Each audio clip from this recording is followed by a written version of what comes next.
Just recording class and sharing with you white board.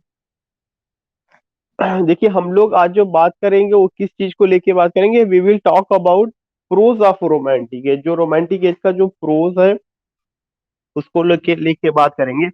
Please mute your self, जहां जहां से भी unmuted है म्यूट करिए। Prose of romantic age. Prose of romantic age 1798 से लेकर 1837।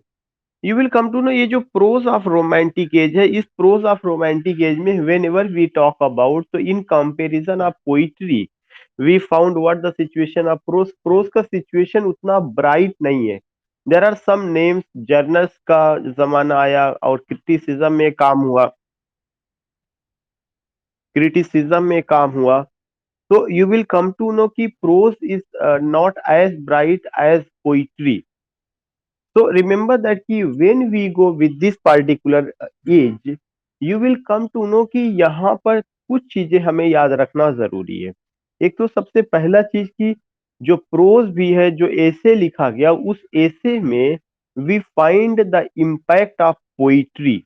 तो एक इंपॉर्टेंट पॉइंट जो आपको ध्यान में रखना है, that is what, that is कि we find the impact of poetry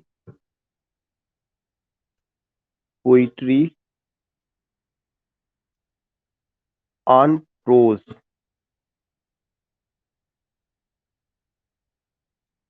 you will come to know एक सबसे इंपॉर्टेंट पॉइंट की इम्पैक्ट ऑफ पोइट्री। जैसे अगर नियो क्लासिकल एज में इम्पैक्ट ऑफ प्रोज आप देखेंगे, पोइट्री के ऊपर प्रोज का इम्पैक्ट था, वैसे ही रोमांटिक एज में we find the impact of poetry on prose. और जो भी ऐसे इस समय लिखे गए हैं, most of the essays are prose poetic essays. What essays is most of the essays of this time are prose. Most of the essays of Charles Lamb, Charles, Charles Lamb, are prose poetic essays। जो essays इस समय आए हुए हैं वे कैसे essays हैं? They are the prose poetic essays. So this is another important point which we have to take कि प्रोज ऑफ रोमांटिक एज 1798 1837, और इसमें जो प्रोज आया हुआ है उसके ऊपर किसका इम्पैक्ट है? इम्पैक्ट ऑफ पोइट्री का है। Most of the essays of Charles Lamb are prose poetic essays. ज्यादातर जो एसेज हैं चार्ल्स लैम्ब के जो इस समय आए हुए हैं उस पर जो है किसका इम्पैक्ट है? प्रोज पोएटिक एसेज का इम्पैक्ट है। सेकेंड चीज की इस समय के जो प्रोज है, खासकर चार्ल्स लैम्ब का जो एसे है, उस एसे में जो है you will come to know कि we find what, we find formal essay, informal essay, informal essay. Informal essay जो आया हुआ है, जैसे याद होगा 18th सेंचुरी में पीरियोडिकल एसे आया है, तो यहाँ का जो एसे है वह इनफॉर्मल एसे है। और इनफॉर्मल एसे क्या होता है? Informal essay a type of essay, a type of, TYPE है वो, type of essay, a type of essay in which the essayist, ESSAYIST, the essayist talks about himself and his family members।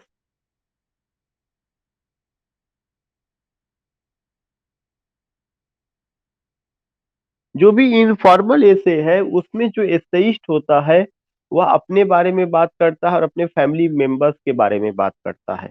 दूसरा अगर मैं बात कहूं कि यहाँ पर आपको क्या नजर आएगा? सब्जेक्टिविटी, और क्या नजर आएगा? पर्सनालिटी, सब्जेक्टिविटी और पर्सनालिटी का मतलब यह है कि जो भी ऐसे होगा, you can just see the presence of whom, you can just see the presence of author in the essay. Essay में ऑथर का प्रेजेंस आप देख सकते हैं।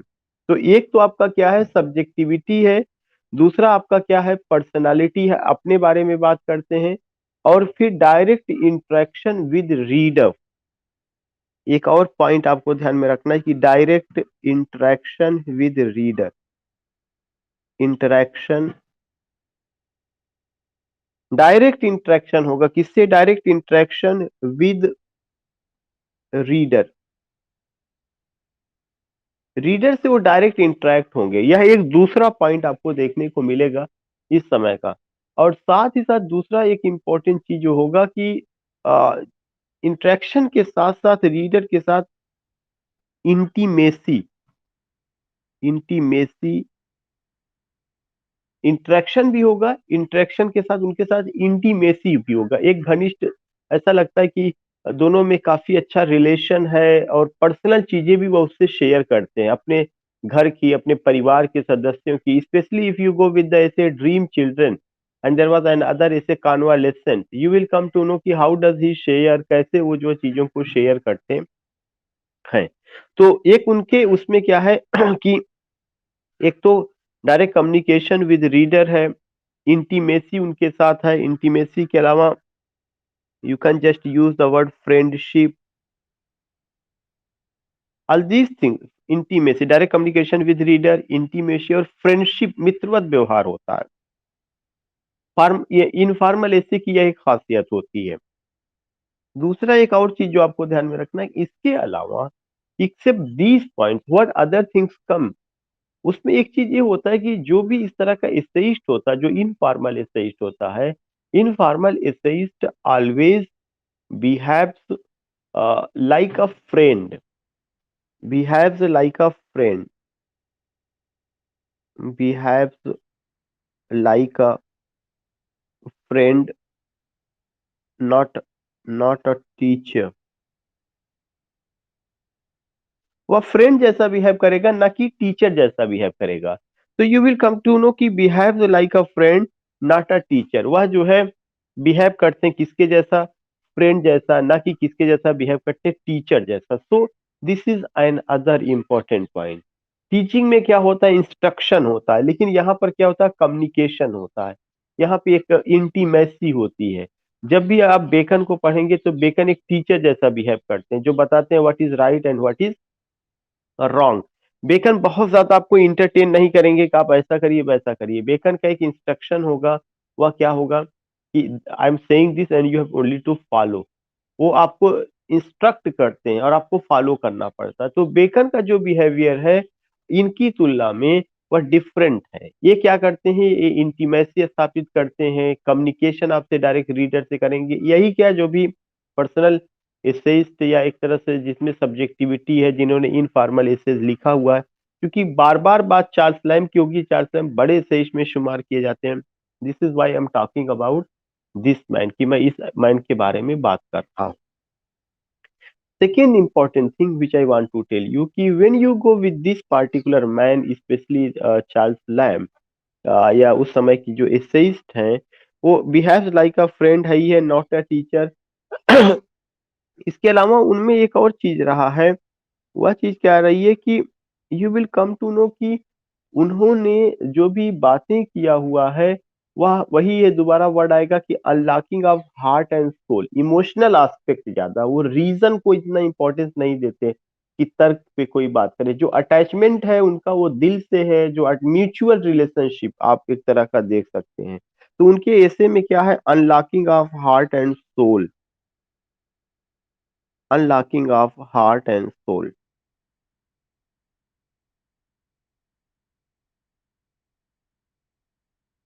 दूसरा उनके ऐसे में नो कंटेम्परेरी इशू, वो किसी कंटेम्परेरी इशू पे बात नहीं करते कि फ्रेंच रिवॉल्यूशन पे बात कर रहे हैं, पॉलिटिकल हमड्रम को लेके बात कर रहे हैं, या कोई और सिचुएशन रही उसको बात कर रहे हैं, no, not at all.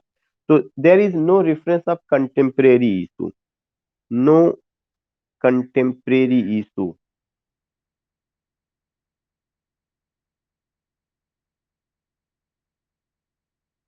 No contemporary issue, किसी भी कंटेम्प्रेरी इशू को लेकर के वह बात नहीं करते हैं। This is an other important point which you have to follow, which you have to remember.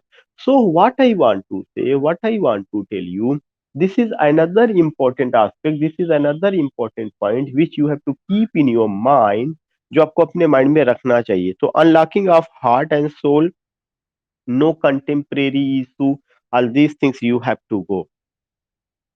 Next point जो आपको ध्यान में रखना है, दैट इज हाईली सिग्निफिकेंट, कि उनके जो भी एसेज हैं उन सारे एसेज में आपको डाइवर्सिटी मिलेगी। डाइवर्सिटी का मतलब कैरेक्टर्स जहाँ पे वो काम करते हैं, उनके घर के लोग होंगे, और भी जो है बहुत मिलने जुलने वाले लोगों में से होंगे।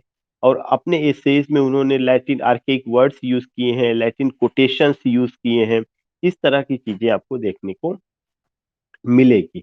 तो जितना भी चीजें आपको ये बताई गई, ये सब चीजें हमें माइंड में रखना है कि इस समय के जो एसेज हैं उसमें पोइट्री का इम्पैक्ट बहुत ज्यादा है, इमोशन है, फीलिंग्स है, इस तरह के एस्पेक्ट को जो है, मतलब ऐसा लगता है कि प्रोज में भी एक एक एक इमोशनल एस्पेक्ट को, जज्बात को कितना ज्यादा जगह दी गई है वहां पर, क्योंकि पोइट्री में वो चीजें चल रही थी। तो जो उस समय का पोइट्री था उससे लोग बाहर नहीं निकल पा रहे थे, चाहे नॉवलिस्ट आएंगे, चाहे अभी आपके प्रोज राइटर्स पे बात करें, वो लगभग इन सब चीजों को।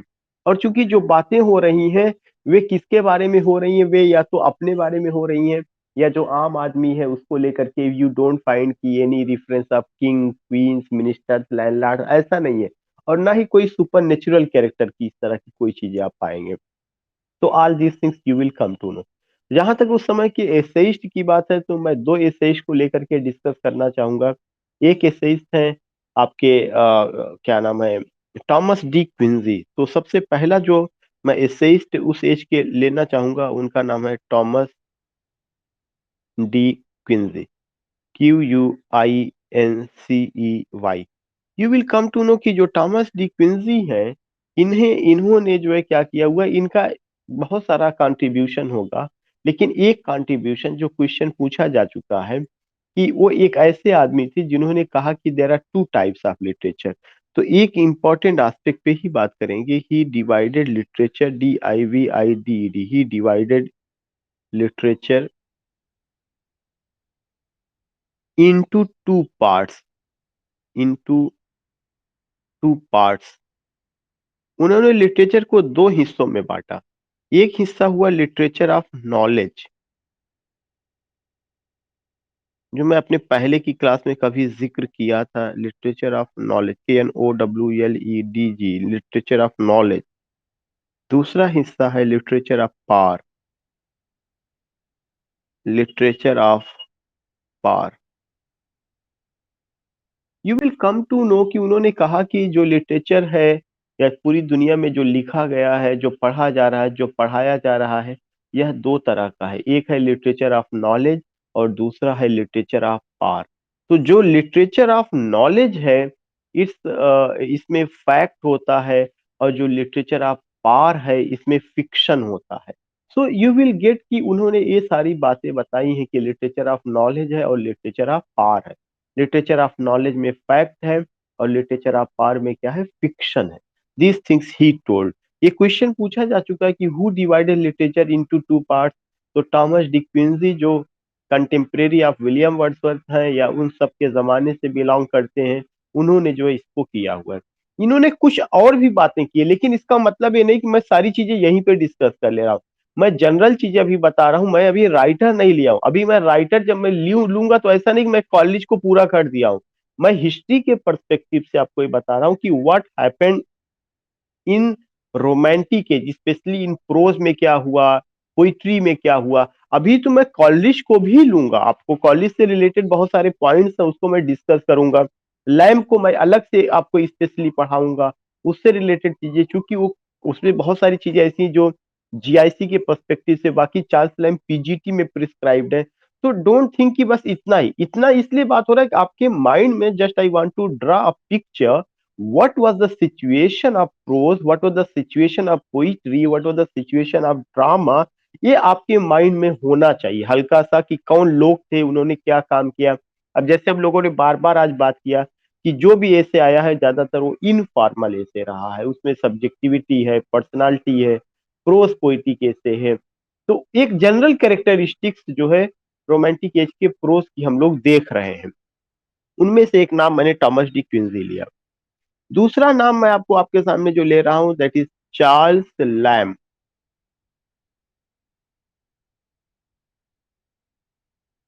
चार्ल्स लैम्ब को जब आप देखते हैं तो सबसे पहला कि इनको प्रिंस एमंग एसेइस्ट का टाइटल दिया गया, यह एक बहुत कॉमन सा क्वेश्चन है। प्रिंस एमंग एसेइस्ट, ये टाइटल दिया गया इनको प्रिंस एमंग एसेइस्ट, और इस टाइटल को किसने दिया था? Prince among essayist was given by huge walker ने दिया था, HUGH, huge walker, WALKER, huge walker ने दिया था। तो चार्ल्स लैम्ब को प्रिंस एमंग एसेइस्ट एक टाइटल है जो दिया गया, was given by whom, was given by huge walker, huge walker ने ये टाइटल उनको दिया।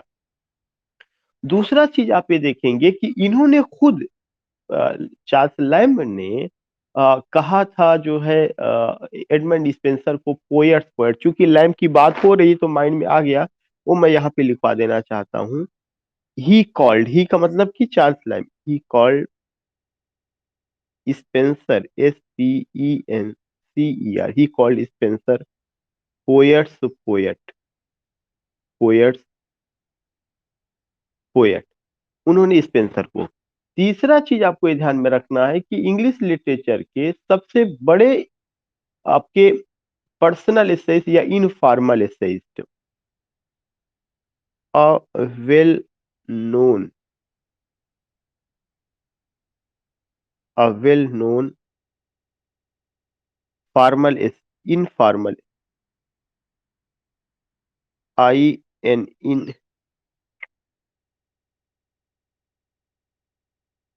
अ well known informal essayist, informal essayist, एक उनकी एक खासियत रही, a well known informal essayist.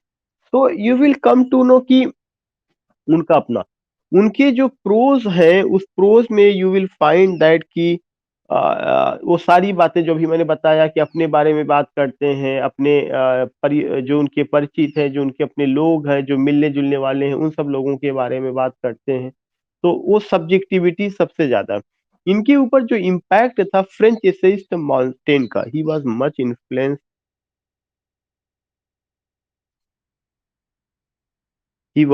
Influenced by the French essayist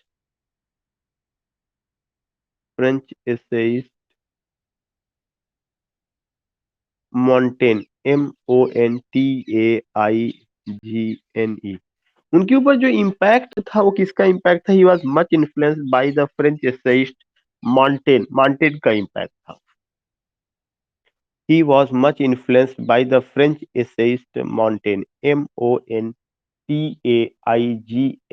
मॉन्टेन।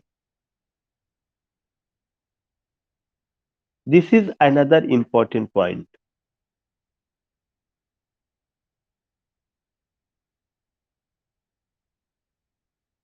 Next point what I want to say, that is the fifth point.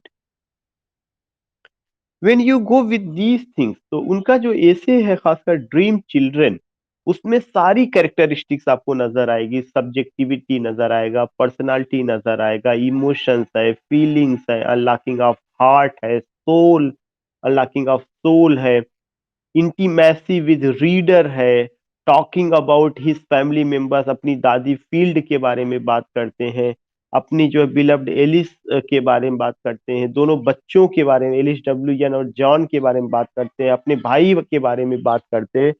So what I want to say कि वह एक well known example है। So you will come to know कि उनका एक essay है जिसका क्या नाम है, ड्रीम चिल्ड्रन।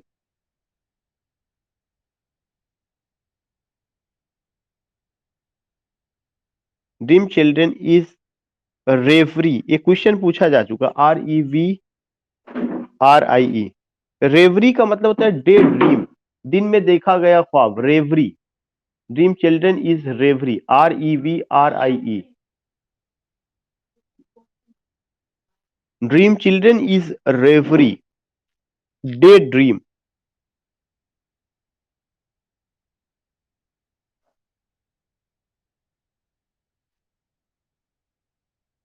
दिन में देखा गया ख्वाब, उसको क्या कहा जाता है? रेवरी कहा जाता है, REVRIE, रेवरी, डे ड्रीम, दिन में देखा गया ख्वाब। तो वो उसमें, और इस इसमें मैंने बताया सब कुछ मिलता है। तो that's a reverie. If anyone ask you what is reverie, reverie is what? Reverie is a day dream. In day, if you see any dream and talks about, then that is what? Then that is a reverie. And you will come to know कि in this essay he talks about whom? He talks about his grandmother field। उन्होंने अपनी grand mother field के बारे में बात किया है।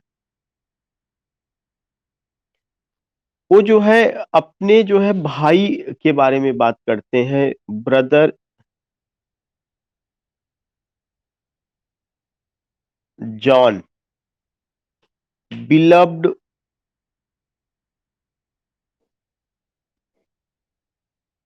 Alice, और दो बच्चे हैं उनके बारे में भी बात करते हैं। तो उनका नाम एलिस WN है, एंड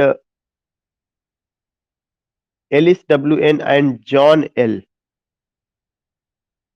इस तरह से आप देखेंगे कि उन्होंने उसमें उनके बारे में भी बात किया हुआ है। So what I want to say, even he didn't marry, but he thinks that he is married। और उन्होंने अपनी बहन के बारे में भी बात किया हुआ है जो कि मेंटली सिक थी। So these things you will come to know कि पूरे ऐसे में केवल अपने फैमिली के बारे, ही talks about himself, his own family members, and imagines that he is married and he has a sweet and lovely wife and two children। All these things you will come to know। तो उनका emotion, feeling, जज्बात, उनका जो बचपन का समय था, कैसे दादी के घर में गुजारते थे, उनकी दादी कितना रिलीजियस थी। अगर आप लोगों ने इसको पढ़ा होगा, I think most of the people have gone, because it's a very popular ऐसे। जैसे फ्रांसिस बेकन का ऑफ स्टडीज हर जगह प्रिस्क्राइब्ड है, वैसे यह ऐसे भी most probably you will either get in MA previous और जो है BA फर्स्ट ईयर में, ये हर जगह प्रिस्क्राइब्ड रहता है। तो इस ये सब चीजें आप, या जॉन L, जॉन L और ये दोनों उनके जो है मतलब उनके किड्स हैं।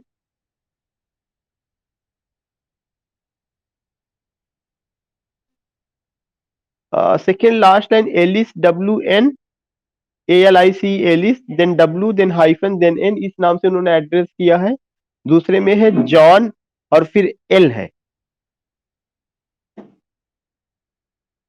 ये दोनों किड्स हैं, उनको लेकर के इमेजिनेटिव किड्स हैं, because he didn't Mary.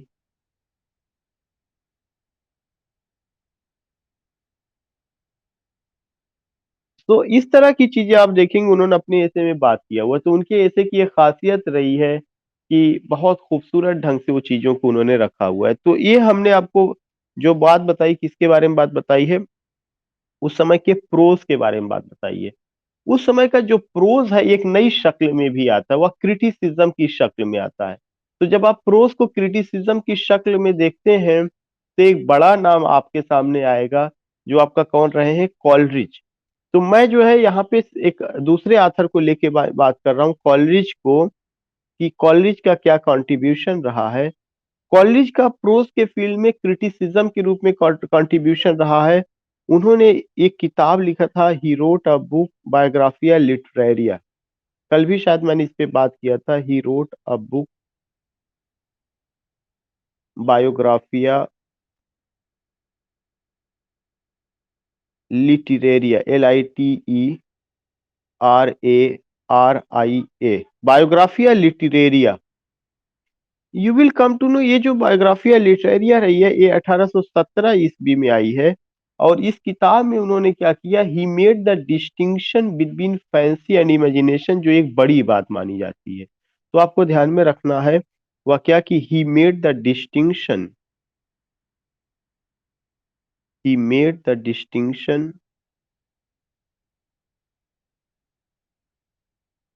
he made the distinction between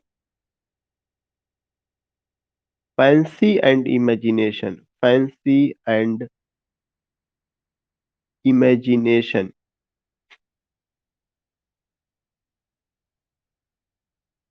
उन्होंने फैंसी और इमेजिनेशन के बीच में डिस्टिंक्शन, तो एक कॉमन सा क्वेश्चन यही पूछा जाता है कि बायोग्राफिया लिटरेरिया किसने लिखा।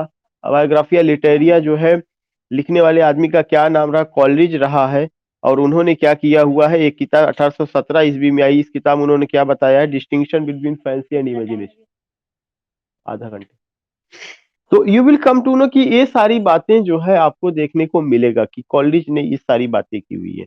जब वो बात करते हैं फैंसी और इमेजिनेशन को, तो एक डिफिनीशन उन्होंने दिया जो हर आदमी को रटना है। उन्होंने कहा कि fancy means fixities and definities, FIXITIES, fixities and definities, DEFINITIES। उन्होंने बताया कि जो फैंसी है वह फिक्सिटीज और डेफिनिटीज है। Fancy means fixities and डेफिनिटीज।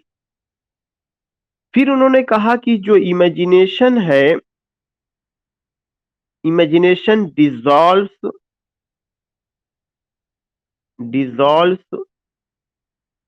Diffuses and dissipates,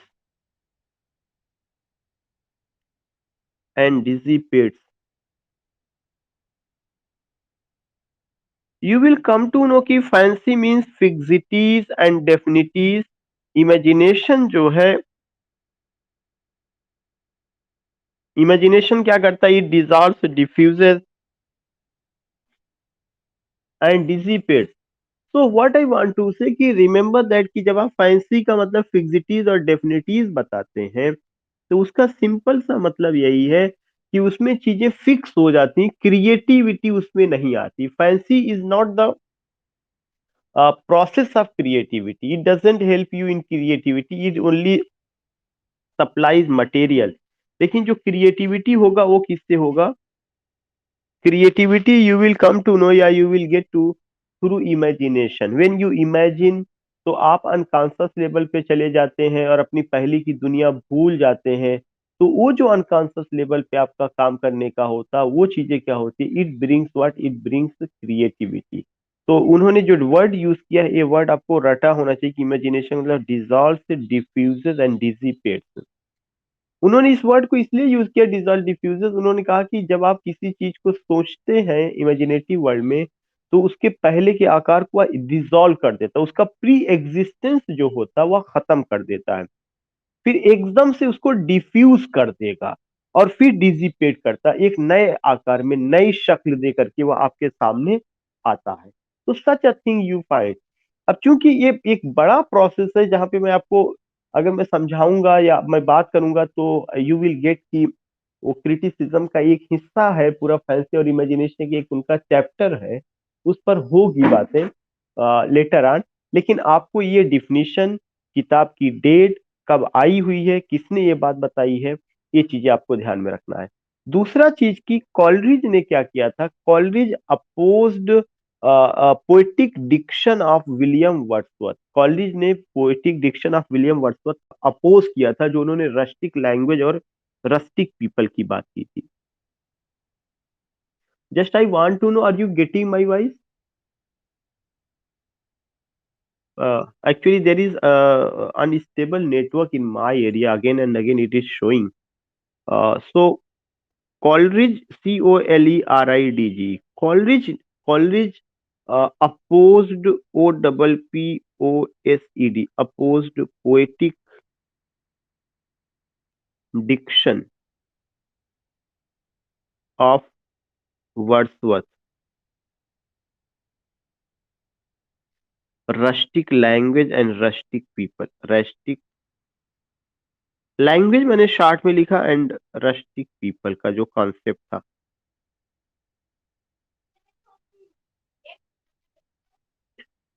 rustic language and rustic people, and you will also come to know कि Coleridge ने एक वर्ड्सवर्थ ने एक बात कही थी कि पोइट्री और प्रोज में कोई अंतर नहीं एक्सेप्ट मीटर। इस बात से भी कॉलेज एग्री नहीं थी, उन्होंने कहा नहीं, इसके अलावा भी डिफरेंसेस होते हैं। तो कॉलेज को लेकर के मैंने जितनी बातें बताई हैं, you have to note down, you have to go.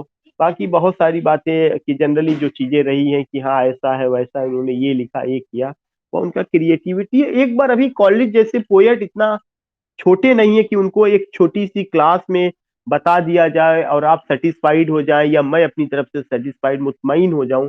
It's not possible. मैं बार बार ये कह रहा हूं कि हम लोग केवल हिस्ट्री के पर्सपेक्टिव से ले रहे हैं, या उस पर्सपेक्टिव से हम बात नहीं कर रहे हैं। या तो अदर या तो I will provide you some material, या तो कॉलेज पर और डिटेल में एज एन इंडिविजुअल आथर हम बात करेंगे जब हम पीजीटी के और राइटर्स को लेंगे। तो इतनी सारी बातें। दूसरा एक और आदमी है जो ग्रेट पोएट्स भी रहे, जिनका यहाँ के क्रिटिसिज्म में योगदान रहा है, वो आपका कौन रहे हैं? That is William Wordsworth. William Wordsworth का जो कंट्रीब्यूशन आएगा वो किस फॉर्म में आएगा? विलियम वर्ड्सवर्थ का कंट्रीब्यूशन जो आएगा वो preface to Shakespeare, sorry, preface to lyrical ballad, preface to lyrical ballad.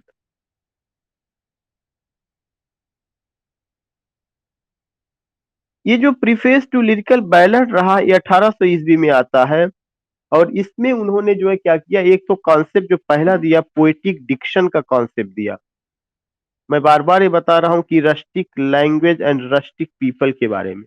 Poetic diction, if anyone ask you what is diction, diction means selection of words, what type of words you are going to select to compose the poem, that is the diction. तो इन्होंने एक concept दिया कि when you are going to compose the poem और writing a poem, what type of word you have to pick up, what type of word you have to choose to compose the poem, such a thing you find. So that is poetic diction. So remember that कि I am writing here definition of diction, चूंकि आ रहा तो मैं लिख दे रहा हूँ। Dickson का मतलब जब भी कभी पूछेगा, selection of words.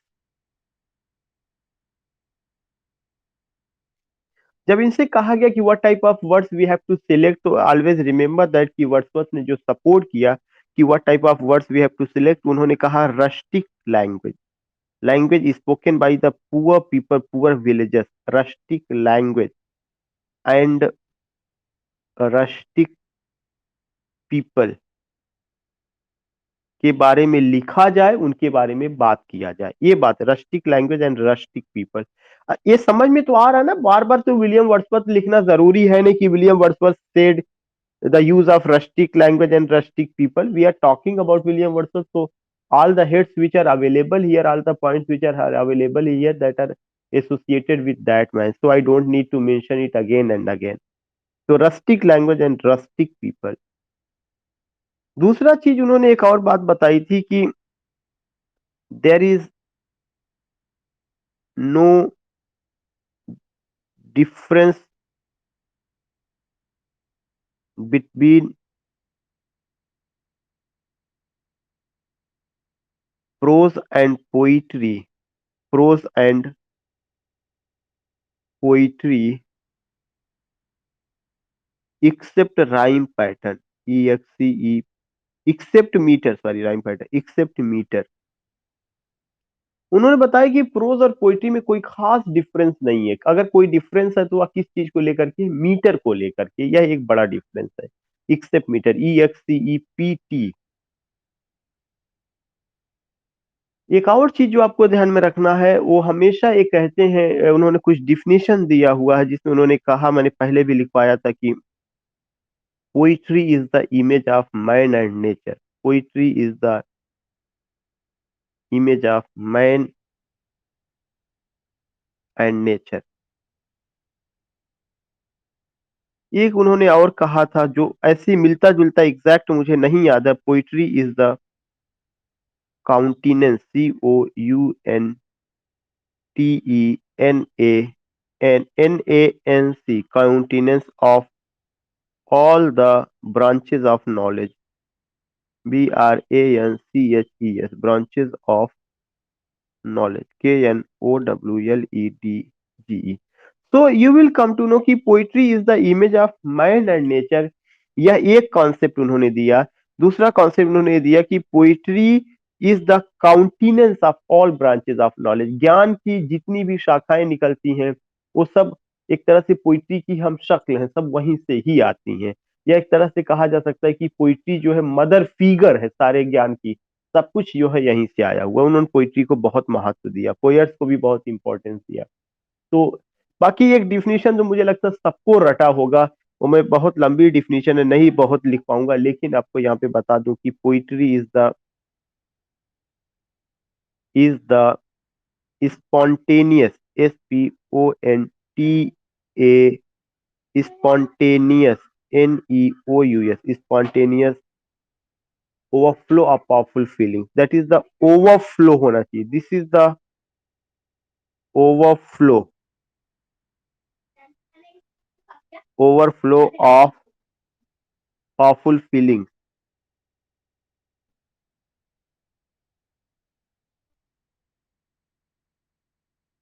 You will come to know this is another important thing। वो कौन सी चीज है कि poetry is the spontaneous overflow of powerful feelings. बाकी आगे भी उन्होंने कहा, तो आई थिंक कि आप समझ रहे होंगे कि क्या डिफिनेशन रहा है या कैसे। Overflow of powerful feelings, it takes its origin from emotion recollected in tranquility, TRANQUILITY। It takes its origin from emotion recollected in tranquility। So you will come to know, या you will get these points। आपको ये चीजें भी ध्यान में रखना चाहिए कि उसमें ये रहा है। तो what I want to say, what I want to tell you कि all these things, all these points you have to remember। I think कि you are getting my voice। Okay okay.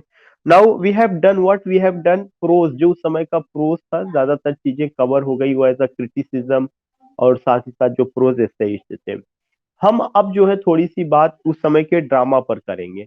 Drama पर मैं कुछ नहीं बात करूंगा, उस समय ड्रामा कोई ऐसा वो नहीं था, लेकिन आपको बस एक नजर में आपको मैं बता दूं कि जो ड्रामा उस समय का रहा या उस एज का, उस एज के ड्रामा में वी डोंट फाइंड की। तो पहला पॉइंट यही आपको लिखना है कि the land of drama was not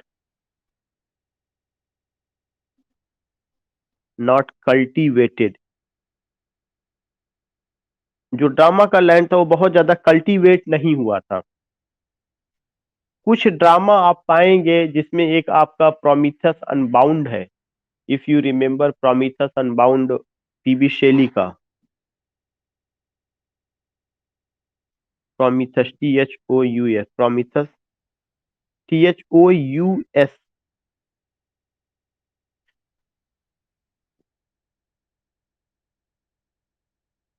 by PB Shelley, P.B. Shelley. एक और है ड्रामेटिस्ट है, ड्रामेटिस्ट क्या, the Border by BORDER, the Borders by WW, William Wordsworth ने। ये सब ज्यादातर जो ड्रामा रहे हैं, अगर आप देखेंगे कि क्लोजेट ड्रामा का एग्जाम्पल रहा है। मतलब उसका एक जो इंटेंशन था कि it should not be perform but should be recited. इसको परफॉर्म नहीं करना बल्कि रिसाइट। तो ड्रामा में मैंने आपको बताया कि वैसा ड्रामा आप नहीं देखें जैसा heroic tragedy, something other you will not find या you will not see. But here you are getting what की land of drama was not cultivated. दो ड्रामा का एग्जांपल मैंने दिया, Prometheus Unbound by PB Shelley and the Borders by William Wordsworth. अब जहां तक हम नॉवेल की बात करेंगे, तो नॉवेल में भी आपको मैंने बताया कि उसके पहले four wheels of the novel आ चुका था। उस four wheels of the novel में, when I talk about four wheels of the novel, you will come to know एक बहुत इंपॉर्टेंट चीज जो आपको देखने को मिलेगी। वो ये चीज देखने को मिलेगी कि उसके बाद नावल का एक अलग टाइप डेवलप होता है। जो अलग टाइप डेवलप होता है उसमें से एक है डोमेस्टिक नॉवेल। डोमेस्टिक नॉवेल, ये जो डोमेस्टिक नॉवेल रहा है, दिस पार्टिकुलर डोमेस्टिक नॉवेल, इसकी जो सबसे पहली बड़ी राइटर या प्रैक्टिशनर रही हैं वो कौन रही हैं? Jane Austen.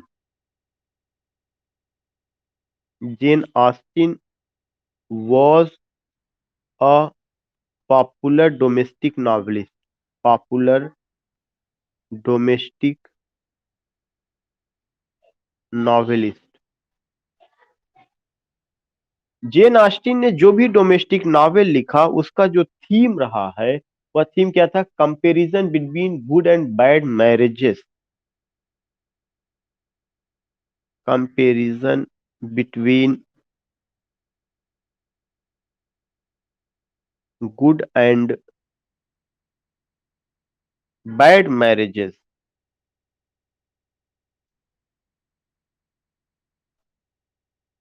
Comparison between good and bad marriages, ये जेन ऑस्टिन का अपना नॉवेल का थीम रहा है। उनके जो कैरेक्टर्स रहे हैं मिडिल क्लास से, MIDDLE, मिडिल क्लास कैरेक्टर्स।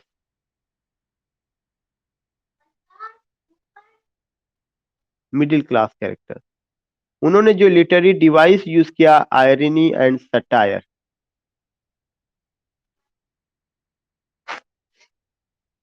उनकी जो कैरेक्टर्स, लीडिंग जो कैरेक्टर रही है, female characters. Female characters are in centre. मेरे ख्याल से आपको मेरी आवाज भी जा रही है और चीजें समझ में आ रही है, ऐसा तो मैं नहीं, मैं बहुत जल्दबाजी कर रहा हूँ।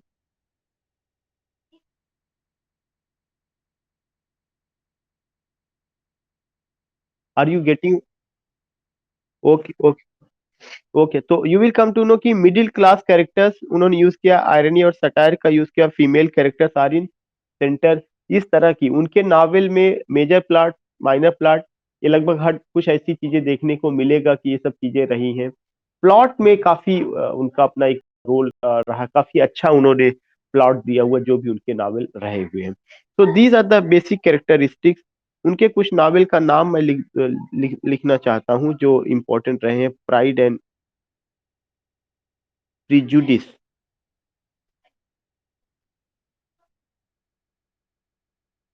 नॉर्थेंजर अवे,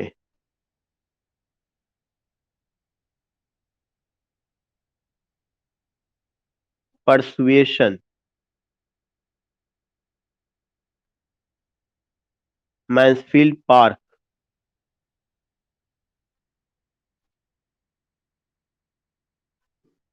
इमा।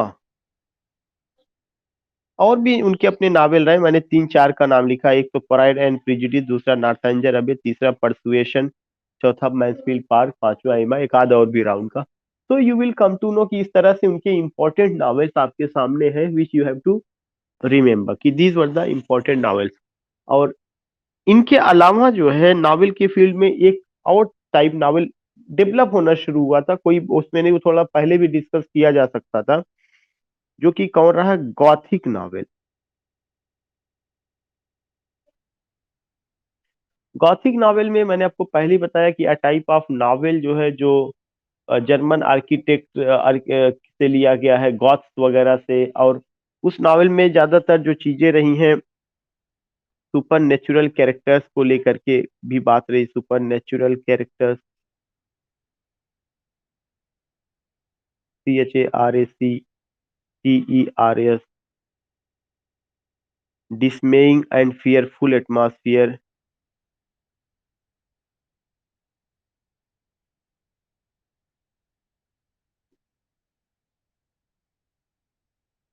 dismaying और fearful atmosphere रहा। Sensation and chivalric romance, sensation and chivalric romance, you will come to know. ये भी चीजें रही, सेंसेशन रहा है, शिवलिक रोमांस रहा है। तो what I want to tell you कि ये सारी चीजें, when you go with these points, तो you will come to know, ये सारी चीजें रही, sensation and chivalric romance. All these things you will adventure भी आपको देखने को मिलेगा इस तरह की चीजों में, adventure. Some deserted place, some fairy land, some princess have been kidnapped by any giant, by any devil, and that princess is ultimately locked somewhere in a castle. वो कैसल भूतहा टाइप का है, then some Rajkumar will come और वो अपनी bravery से उसको छुड़ा के ले जाएगा। जस्ट लाइक अलीफ लैला, हातिम ताई, वट एवर यू सी, इस तरह का जो है चीजें कॉन्सेप्ट आया था। इसका जो शुरुआत करने वाले आदमी से जो इम्पोर्टेंट चीज है नोट करके लिखने वाली, होरेस वालपोल।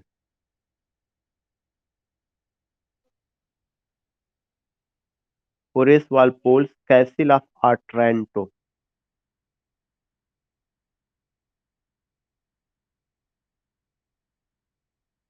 1765। ये चीज है, इतना सारा चीजें आपको ध्यान में रखना है। I have done my job, hope you all have enjoyed the session. Now we are in position to understand romantic prose, romantic novel, romantic drama, romanticism, and so many things. There is a request from the side of Tipu Sultan ji ki I have to take the political situation of this era. So I will take the political situation, yeah, the reason of the French Revolution के आने का। I think you all have enjoyed the session. You all can send your feedback. Now I think कि time भी ज्यादा हो रहा होगा और आप और बहुत सारे लोगों को कॉलेज भी जाना होगा। So just ending my session here. Okay, okay.